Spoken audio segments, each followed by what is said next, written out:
শেখ হাসিনাকে ফেরত পাঠানো নিয়ে বা ফেরানো নিয়ে বাংলাদেশের সরকার যতই উতলা হোক না কেন সেটি দিল্লি করবে না। কিন্তু শেখ হাসিনা যেখানে নিজেই বলছেন যে তিনি দেশে ফিরতে চান, সেখানে দিল্লির সঙ্গে কেন ইউনূসের অবৈধ সরকারের এই দর কষাকষি? বরং সরকারের উচিত শেখ হাসিনার সঙ্গে সরাসরি এ বিষয়ে কথা বলা এবং শেখ হাসিনার শর্ত অনুযায়ী পরিস্থিতি এমন করা যাতে দিল্লির কাছে বারবার কান্দুনি গাইতে না হয় সরকারকে। শেখ হাসিনা একজন বয়স্ক মানুষ, শেখ হাসিনা একজন নেতা, শেখ হাসিনা একজন দায়িত্বশীল মানুষ। শেখ হাসিনা যখন চাইবেন তখন তিনি ফিরবেন। দিল্লি তাকে এটা প্রেশার দিতে পারে না, দেওয়া উচিত নয়, দিল্লি দেবেও না। শেখ হাসিনা তো নিজেই ইচ্ছা মতো স্বাধীন বাংলাদেশে ফিরতে পারেন, যেমনটি ফিরেছিলেন 1981 সালে। শেখ হাসিনার ফিরে আসা কিংবা দিল্লির ফিরিয়ে দেওয়া নিয়ে এই মুহূর্তে নানা মাধ্যমে প্রকাশিত অডিও, নির্বাসন, রাজনৈতিক প্রতিহিংসা, বিচার, আন্তর্জাতিক উদ্বেগ সব মিলিয়ে পরিস্থিতিটা এমন এক গোলক ধাঁধা যেখানে সত্য, গল্প আর উদ্দেশ্য একে অন্যের সঙ্গে মিশে গেছে। কিন্তু এই জটিলতার ভেতরেও একটা বিষয় পরিষ্কার, শেখ হাসিনা নিয়ে দিল্লির উপর চাপ সৃষ্টি করে কিছু পাওয়া যাবে এমনটা ভাবা সরলতা নয়, এমনটা রাজনৈতিক ভুল। আর এই ভুল হিসেবেই আজকের বাংলাদেশ সরকারের নীতি অভিযানের মূল সমস্যাকে আরো নগ্ন করে তুলেছে, একজন নেত্রীকে স্থায়ীভাবে রাজনীতির বাইরে ঠেলে দেওয়া। তাহলে আসল প্রশ্নটা কি? আসল প্রশ্নটা হলো, ভারত কি তাকে ফেরত দেবে? এর উত্তর যতটা সোজা ততটাই গভীর। যে দেশ দালাই লামাকে আশ্রয় দিয়েছে 7 দশক ধরে, সেই দেশ রাজনৈতিক প্রতিহিংসার শিকার একজন প্রতিবেশী দেশের নেত্রীকে তুলে দেবে, এটা ভাবাটা অবান্তর। শেখ হাসিনা ভারতের কাছে শুধু একজন সাবেক প্রধানমন্ত্রী নন, তিনি সেই নেতা যিনি 2 দেশের নিরাপত্তা সহযোগিতাকে নতুন উচ্চতায় নিয়ে গেছিলেন। সবচেয়ে গুরুত্বপূর্ণ হলো, তিনি ভারতের উত্তর পূর্বাঞ্চলের জটিল সন্ত্রাসী নেটওয়ার্ক ভাঙতে যে ভূমিকা রেখেছেন সেটা ভারতের নিরাপত্তা নীতির ইতিহাসে স্থায়ী হয়ে গেছে। দিল্লি এই স্মৃতি ভুলবে না, ভুলে যাওয়ার কোনো কারণও নেই। আসলে ভারত রাজনৈতিক আশ্রয়ে সিদ্ধান্ত নেয় খুব নির্দিষ্ট 3টি মাপকাঠিতে: মানবিকতা, কৌশলগত স্বার্থ এবং আঞ্চলিক নিরাপত্তা। শেখ হাসিনা এই 3টির প্রতিটিতে ওজনদার খুবই। তিনি শুধু বাংলাদেশের রাজনীতির কেন্দ্রীয় চরিত্র নন, তিনি ভারতের উত্তর পূর্বাঞ্চলের বহু বছরের সশস্ত্র সন্ত্রাস থেকে বাঁচাতে কার্যকর সহযোগিতা করেছিলেন। সেই অঞ্চলে উলফা বা অন্যান্য গোষ্ঠীর অস্ত্রচক্র থামানো সহজ ছিল না। দিল্লি ভালো করেই জানে এই স্থিতিশীলতা কেবল ভৌগোলিক নয়, রাজনৈতিকও। শেখ হাসিনা সেখানে ভারতের সবচেয়ে গুরুত্বপূর্ণ অংশীদারদের একজন হয়েছেন বহু বছর ধরে। তাকে প্রতিশোধ পরায়ণ একটি প্রশাসনের হাতে তুলে দেওয়া মানে হচ্ছে ভারতের নিজস্ব নিরাপত্তা কাঠামোকে দুর্বল করে ফেলা। আরো গুরুত্বপূর্ণ হলো, ভারত কখনোই এমন কাজ করে না। ভারত শেখ হাসিনাকে চিরকাল ধরে রাখবে কি?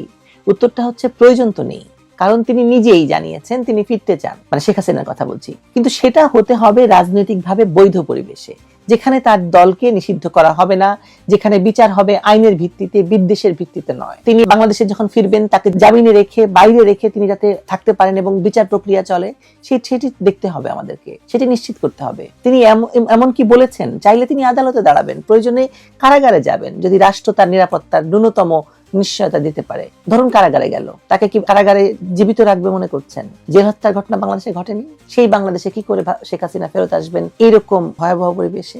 এই আত্মবিশ্বাস, তবুও তিনি ফিরতে চান। এইরকম আত্মবিশ্বাস সাধারণত একজন দীর্ঘদিনের নির্বাচিত এবং জননেতারই থাকতে পারে, যিনি জনগণের উপর ভরসা কখনো হারান না। তাই আসলে দিল্লির কাছে প্রশ্নটা নেই বা প্রশ্নের উত্তরটা নেই। তারা তাকে ফেরত দেবে কি দেবে না এই প্রশ্ন দিল্লিকে জিজ্ঞেস করে কোনো লাভ নেই।